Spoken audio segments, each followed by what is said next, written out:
Okay, let's think about what can go wrong, what we actually mean by a visual impairment.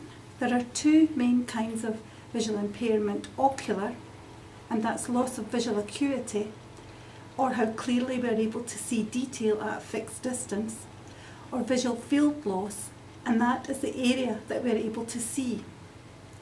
The other type of impairment you're likely to hear of is cerebral or cortical visual impairment, commonly known as CVI.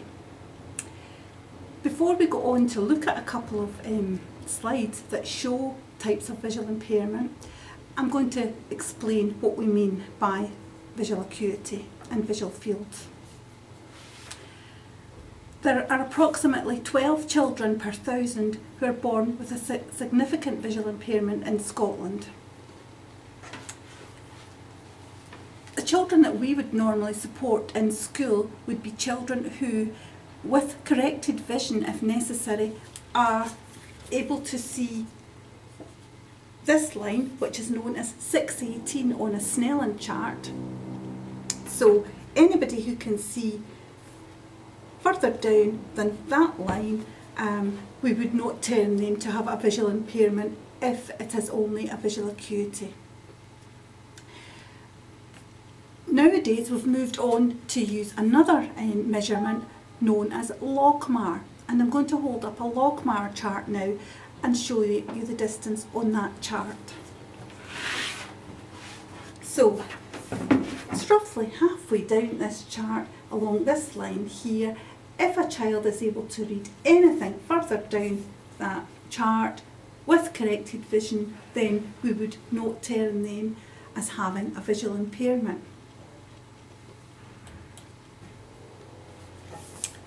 Okay. The other type of field loss, visual loss that we've mentioned is cerebral or cortical loss, and that is a form of eye movement disorder that affects visual function and any form of cognitive visual impairment. You'll remember I said in the previous slide, it is the brain that sees. Now, I've quoted that from Professor Gordon Dutton, who used to work in York Hill Hospital, working solely with children who are visually impaired. He has produced a book, Disorders of Vision in Childhood, that is available online from the Scottish Sensory Centre.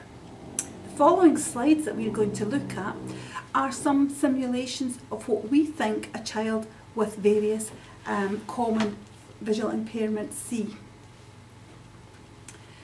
So in this first slide, as any of you have been in a first year techie class will know, this is a child sawing a piece of balsa wood, and this is a view as someone with normal vision would see that.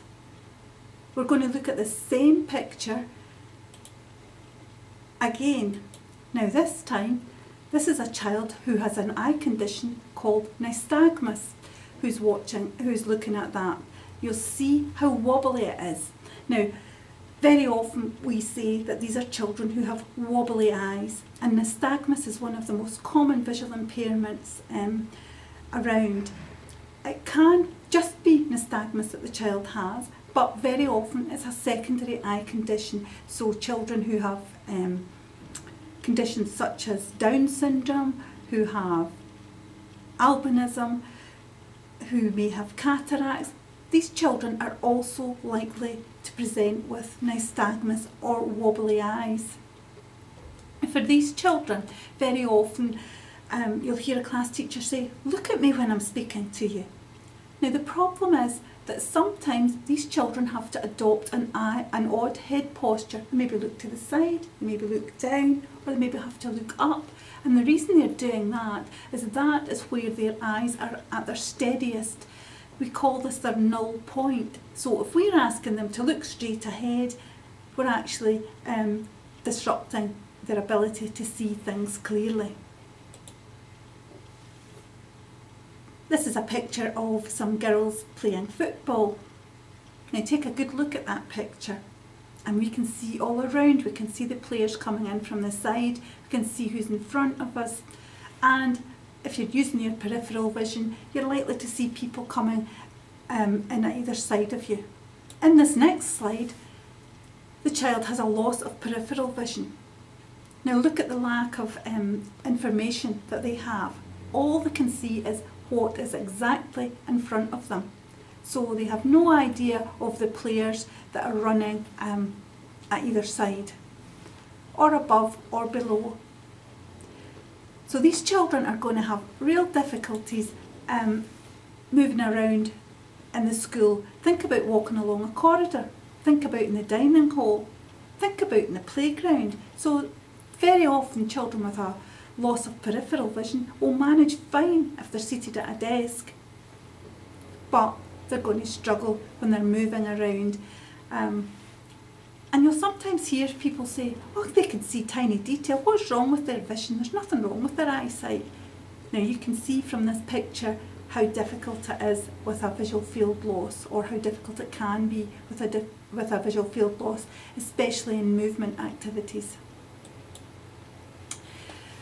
This worksheet makes me shiver just by looking at it, because I'm not a scientist, but I can see it clearly. So, fractional distillation of an ethanol water mixture. Now this same child with a visual field loss, look at the amount of information they can see on that sheet. Very little. They're going to have to move their head around to see all of the information, so it's going to take them much longer to read it. Often you'll hear people say, if a child has a visual impairment, just enlarge it, make it bigger, they'll see it then. Now, what would happen if we make that bigger?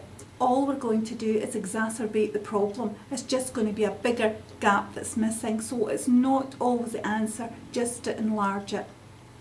This is a picture of a gym hall that we see very often in the old build primary schools. And you'll see that it duplicates for the music room, duplicates for lots of different activities with the piano in the corner, etc. Take a special note of the floor and the windows.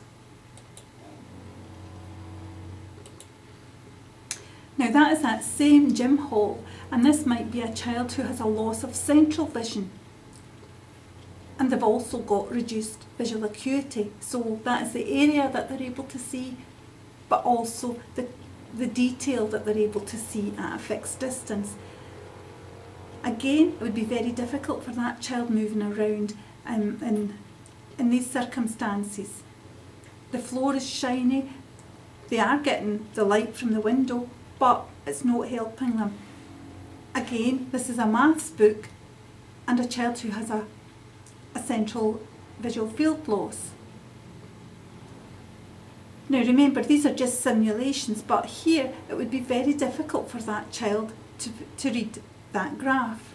They're going to have to move it around. It's going to take them much longer to get the same amount of information as their sighted peers. You'll remember we spoke about the back of the eye and the retinal area. You've probably heard of some eye conditions like macular degeneration. Now that tends to be older people that affects, but the effect here is similar. The black specks that you see here are actually specks of blood, but it makes it very difficult for that child to look at that worksheet. And that's a very easy worksheet for us who are sighted. It's just a few diagrams of clocks, but for the visually impaired child it's going to be very tricky and take them a long time to read that. While we're talking about the back of the eye, the macula is an area at the very back of the retina, and that is the area of the eye that we use for fine tasks. We use it for reading, we use it for sewing, we use it for looking at pictures, etc. I want you to take a look at this slide. Now this is a very, very small dot on the macula, very, very limited damage. How long is it going to take you to read this slide? Remember, you've got visual, you're all adults, you know how to read, you've got a good visual memory, and I bet it'll take you some time to read this slide. I'm going to let you look at it just for a few seconds. There, it's easy now as we see it, as the normal eye would see it. So put you out of your misery. Even a small blind spot in the area of the eye that deals with reading, known as the macular area, may have a significant effect. For instance, here we have the effect on reading a paragraph of text of a small blind spot in the macular area. Now imagine if that was a child who was learning to read or learning to write. All letters are going to look the same, aren't they? Is it a G or is it a D? Is it an N or is it an M? Is it an H or is it an A or is it an M? So we need to learn children to read and to write using different strategies, and we'll talk about that a wee bit later. This is an eye condition known as hemianopia, and it actually means half of. Now, in this country, if you have a left hemianopia, that is going to have big implications for learning to read and write, because we do most of our reading from the left to right. Now, before I started working in this field, I used to think, well, why do they not just turn their head and look at it? Problem is, they don't know it's there. It never has existed, so they don't know to turn to see the thing on their left. This is a left hemianopia, but it could also be a right hemianopia, it could be a lower or an upper hemianopia. Very often children who have other conditions like cerebral palsy, for example, may have hemianopia. Very often they have a lower visual field loss, and that can make it very difficult to judge the depth, to judge, are we going downstairs? Is there a bollard in front of me when they're walking around? Now this is a cloakroom as you would see in any typical primary school. Now I want you to take a note of the colour in this picture and see how much information the colour is giving you. This is how a child who has no colour vision would see it. Now this is actually quite a rare condition. Most children have some degree of colour, but if you look at that picture, what is missing? There's no colour, so you don't have these clues, but also there is no depth perception at all. So if you look at the tiles on the floor, for example, the child doesn't know whether it's a raised surface, whether they're going down a step or up a step. Often if you observe these children moving around, you'll see that they tend to overstep. They don't know, am I moving from the carpet to the linoleum? They don't know, am I moving from the concrete to the grass in the playground? Tend to trip up quite a bit, and they have to learn that process more so than we would. This is a music lesson in a first year high school. You look at the drum kits and the cymbals. Now that's that same picture, but through the eyes of a child with nystagmus. And again, it's difficult to tell how many people are in the picture. Are the cymbals moving? How many drums are there? This is a secondary modern languages classroom. Now we can see that very clearly. We can see the teacher, and it looks like another teacher who has entered the room. This is how a child who has reduced visual acuity will see that. Look, you can't see the faces, you can't see the blackboard, so they're not getting the same visual cues as the rest of their class. There's absolutely no incidental learning taking place in this. It's difficult to recognise the facial gestures, for example. Nowadays, most areas in Scotland have a visual impairment service where a teacher of the visually impaired will visit. Now when I started off in this job in the late 1980s, I was getting very many referrals about primary 4, primary 5. One of the main reasons for that is when they're very young, the pace of learning tends to be slower, there's not so much moving around. But I was getting referrals about P4, 5, not because of the learning difficulties, but because of behavioural difficulties. Now that's very unlikely to happen nowadays, but what was happening in these days was the if it was a wet play time, the children were outside, were kept in the classroom. Now the teacher came in at the end of the interval, came into the classroom with a face like fizz. The rest of the children saw that right away, sat down, got on with their work. What happened to the poor VI child? They never noticed the classroom, the teacher's face, and they were caught misbehaving. Now, it wasn't that they misbehaved any more than the rest of the children in the class, it's just that they didn't see the facial gestures, so they were caught. Again, when they were trying to access the curriculum, what is it? Is it harder to say, oh, I can't see it, I can't do it, or to act the class clown? And very often, that's just what they did. They behaved as a class clown. So the VI service were called in regularly about primary 4, primary 5.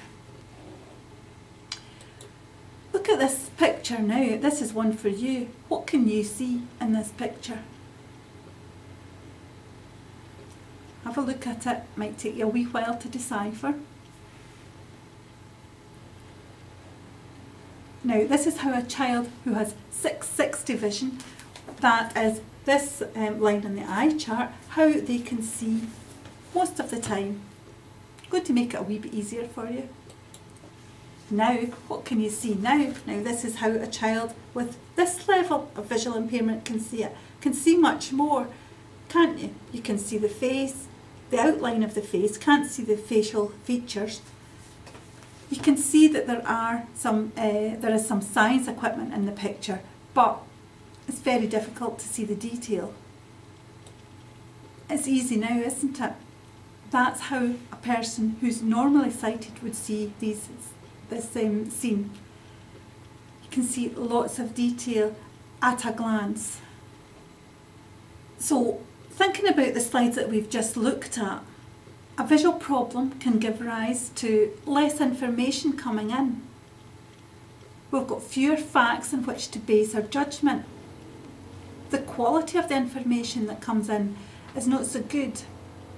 We're likely to have a very distorted picture of the world. There's a grave restriction on incidental learning. And what is the child going to do? There's a chance that the child just will not participate because it's easier to be passive. So there is a greater risk of passivity.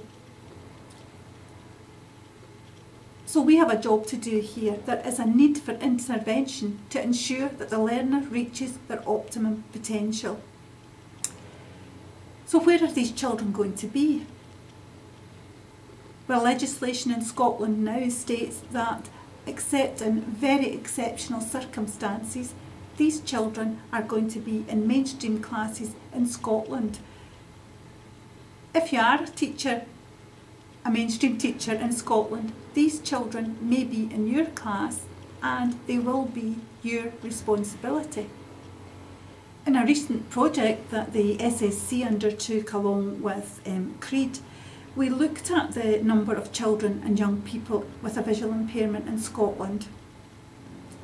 Now last year, that was in July 2012, there were just over 1,700 children with a visual impairment in schools in Scotland. Now that doesn't include children who were attending grant-aided schools for people with visual impairment. They're not included in this figure. So within mainstream classes there were just under 1,788 children in local schools. If you want to take a look at this diagram, you'll see the proportion of mainstream pupils with a visual impairment in the local authorities. And these figures were released by the Scottish Government. So again, you'll see that it is a very, very low incidence impairment.